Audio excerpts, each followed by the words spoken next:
नमस्कार दोस्तों, आज मैं आपको सुनाऊंगा गांव की एक लड़की एक सच्ची प्रेम कहानी। राजस्थान के एक गांव में राधिका नाम की एक बहुत ही सुंदर लड़की रहती थी।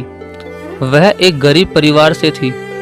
उसके पिताजी घर का खर्च पूरी तरह से नहीं उठा पाते थे, इसलिए राधिका जंगल से लकड़ियां काटकर उन लकड़ियों को बाजार में बेचती थी। इस तरह से उनका घर का खर्चा चलता था। राधिका अब 21 साल की हो गई थी और उनके माँ बाप को अब चिंता होने लगी थी कि उसकी शादी बिना पैसों के हम कैसे करेंगे। मगर राधिका को अपनी शादी की कोई भी परवाह नहीं थी, क्योंकि वो अपने परिवार से बहुत प्यार करती थी और राधिका इतनी खूबसूरत थी कि उसके कई रिश्ते आते रहते थे, मगर वो सबको मना कर देती थी। पर किशन नाम का एक लड़का राधिका से बेहद प्यार करता था और राधिका के मना करने के बावजूद वो रोज बाजार में राधिका की लकड़ियां बिकवाने पहुंच जाता था। राधिका किशन से प्यार नहीं करती थी, क्योंकि शायद राधिका को किशन के प्यार पर भरोसा नहीं था। किशन भी एक गरीब परिवार का ही लड़का था। उसके पिताजी बाजार में सब्जी की रेहड़ी लगाते थे, लेकिन शायद किशन के पिताजी को मालूम था कि वो राधिका से बेहद प्यार करता है, क्योंकि उनका लड़का किशन अपने पिताजी को ये कहकर राधिका की लकड़ियां बिकवाने चला जाता था कि पिताजी, राधिका का परिवार हमसे भी ज़्यादा गरीब है, इसलिए मैं उसकी लकड़ियां बिकवाने जाता हूँ। लेकिन किशन के पिताजी को उसकी ये बात अच्छी लगती थी कि वो एक गरीब लड़की की सहायता करता है, लेकिन राधिका को किशन के साथ लकड़ियां बिकवाना बिल्कुल अच्छा नहीं लगता था। और एक दिन राधिका ने किशन के पिताजी से उसकी शिकायत ही कर दी और उसके पिताजी से ये कहा कि किशन उसके ज़बरदस्ती चेप होता है और इसे ये कह दीजिए कि आज के बाद मेरी लकड़ियां बिकवाने मेरे साथ ना आए और मुझे इसकी सहायता की बिल्कुल भी ज़रूरत नहीं है। ये कहकर राधिका वहाँ से चली जाती है। राधिका की यह बात सुनकर किशन बहुत उदास हो जाता है और वह अपने कमरे में चला जाता है। अगले दिन जब राधिका बाजार में लकड़ियां बेचने गई तो किशन उसके पास लकड़ियां बिकवाने नहीं गया और उस दिन राधिका की लकड़ियां बहुत कम बिकी थी और बहुत सारी लकड़ियां बच गई थी। अब राधिका को बहुत देर हो गई थी, मगर उसकी लकड़ियां नहीं बिक रही थी। तब उसने सोचा कि आज तो बहुत कम लकड़ियां बिकी है और घर का खर्च कैसे चलेगा। ये सोचकर वो घर चली जाती है।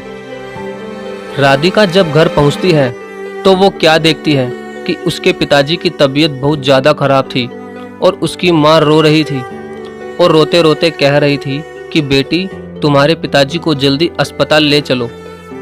मैं बहुत देर से तुम्हारा ही इंतजार कर रही थी।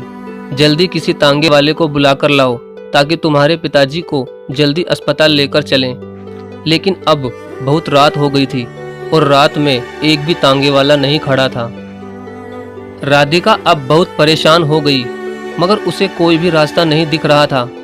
तभी उसे किशन की याद आई और वो दौड़ी दौड़ी किशन के घर पहुंची। फिर वो जोर जोर से उसके घर का दरवाज़ा बजाने लगी। तब किशन घर का दरवाज़ा खोलता है तो किशन राधिका को अचानक इतनी रात को देखकर चौंक जाता है और राधिका से पूछता है कि क्या हुआ, इतनी रात को तुम यहाँ कैसे? घर पर सब ठीक तो है ना? तभी राधिका कहती है कि किशन, मेरे पिताजी की तबीयत बहुत ख़राब है और उन्हें अस्पताल लेकर जाना है, मगर बाजार में एक भी तांगे वाला नहीं है। अब तुम ही मेरी सहायता कर सकते हो।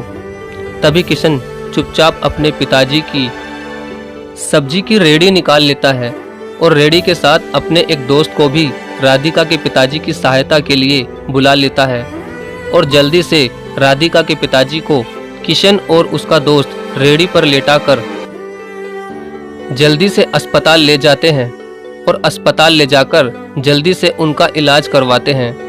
और 1-2 घंटे में राधिका के पिताजी का इलाज हो गया और डॉक्टर ने कहा कि अब ये ठीक है, बस कुछ दवाइयाँ मैंने लिख दी है, बगल के कमरे में से ले लेना और ये दवाइयाँ अब इन्हें जीवन भर खानी होगी। तभी किशन कहता है कि राधिका, तुम पिताजी से मिलो, मैं दवाई लेकर आता हूँ। राधिका अपने पिताजी से मिलने उनके कमरे में जाती है, तब उसके पिताजी बिल्कुल ठीक हो गए थे। तब वो राधिका से कहते हैं कि बेटी, तुम किशन से कितना चिढ़ती हो, फिर भी वो हमेशा तुम्हारी सहायता करता रहता है। तभी किशन का दोस्त भी बोलता है कि राधिका, किशन ही हम सबको ये कहता है कि तुम सब राधिका से ही लकड़ियाँ खरीदा करो ताकि तुम्हारी सहायता हो सके। और राधिका, मैं तुम्हें ये भी बताना चाहता हूँ कि किशन बहुत ही अच्छा लड़का है और तुम हो कि किशन के घर पर जाकर उसकी बेइज्जती कर दी। तब राधिका को विश्वास हो जाता है कि किशन बहुत ही अच्छा लड़का है। इतने में ही किशन दवाई लेकर आ जाता है और राधिका से कहता है, मैंने तुम्हारे पिताजी की सभी दवाइयाँ ले ली है और डॉक्टर ने भी छुट्टी दे दी है। चलो अब घर चलते हैं। अब सुबह के 6 बज चुके थे। हॉस्पिटल के बाहर ही तांगे वाला खड़ा हुआ था। किशन ने अपने दोस्त से कहा कि तुम रेडी लेकर घर पहुंचा देना, मैं तांगे से राधिका के पिताजी को घर छोड़कर आता हूं। राधिका किशन से बहुत खुश थी कि किशन मेरी कितनी सहायता कर रहा है। इतने में वो सभी घर पहुंच जाते हैं और किशन तांगे वाले को किराया देकर पिताजी को घर छोड़ देता है। तभी किशन जाने लगता है तो राधिका उसे बाहर रोककर उसका हाथ पकड़कर उससे माफ़ी मांगती है और ये कहती है कि किशन, कल से तुम मेरी लकड़ियाँ बिकवाने आ जाना, क्योंकि अब तुम्हारे बिना मेरा लकड़ियाँ बेचने का बिल्कुल भी मन नहीं करता। और हाँ, क्या शादी के बाद भी तुम मुझे बाजार में लकड़ियाँ बेचने भेजोगे? राधिका की ये बात सुनकर किशन बहुत खुश हो जाता है और कहता है कि राधिका, तुम्हें मुझसे प्यार हो गया। ये कहीं मैं सपना तो नहीं देख रहा, मगर ये हुआ कैसे? तब राधिका कहती है, किशन, तुमने मेरा दिल जीत लिया। एक दिन था जब मैं दुनिया के सभी लड़कों से बहुत नफरत करती थी, मगर आज मुझे पहली बार तुमसे बेहद प्यार हो गया। तब किशन कहता है, राधिका, आज मैं भी बहुत खुश हूँ कि आज मुझे मेरा प्यार मिल गया और मैं तुमसे वादा करता हूँ कि मैं तुम्हारे साथ साथ तुम्हारे परिवार का भी ख्याल रखूँगा। तो दोस्तों, राधिका को अपने परिवार से बहुत प्यार था, इसलिए उसको ऐसा जीवन साथी मिला जो उसके साथ साथ उसके परिवार का भी ख्याल रखेगा। तो ये थी राधिका और किशन की प्रेम कहानी।